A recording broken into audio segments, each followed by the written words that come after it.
Operation सिंदूर के बाद एक बात बिल्कुल साफ है कि आज के युद्ध में सबसे ताकतवर हथियार टैंक या बंदूक नहीं बल्कि मिसाइल्स और ड्रोन्स हैं।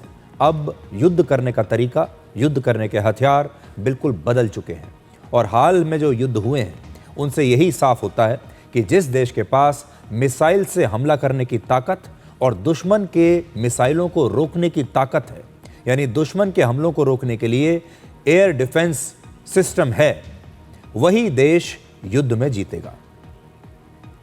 भारत अपने नए मिशन सुदर्शन चक्र के तहत एक ऐसा ही ताकतवर हथियार बना रहा है जो दुश्मन के मिसाइल्स और ड्रोन्स सहित हर तरह के हवाई हमलों को देश की सीमा के अंदर आने से पहले ही नष्ट कर दे। अब दिल्ली को एक स्वदेशी रक्षा कवच यानी एयर डिफेंस सिस्टम मिलने वाला है। यह दिल्ली की रक्षा के लिए होगा और इसका नाम है multi layered integrated air defence weapon system. अंग्रेजी में आप इसे शॉर्ट में IADWS कह सकते हैं। दिल्ली और आसपास के इलाकों को मिसाइल्स और ड्रोन्स के हमलों से बचाने के लिए अब इस नए सिस्टम को तैनात किया जाएगा और इसके दो हिस्से हैं।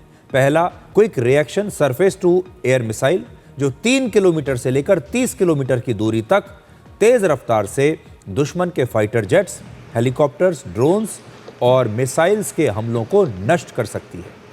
इसकी एक रेजिमेंट की कीमत लगभग 10,000 करोड़ रुपए है।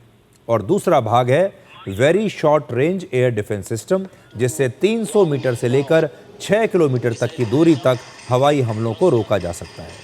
ये काफ़ी हल्का और पोर्टेबल है, जिसे पैदल सैनिक भी आसानी से अपने साथ ले जा सकते हैं और कम ऊंचाई पर उड़ने वाले ड्रोन्स, हेलीकॉप्टर्स और फाइटर जेट्स को इसी से नष्ट किया जा सकता है और इसकी एक यूनिट की कीमत लगभग 1900 करोड़ रुपए है।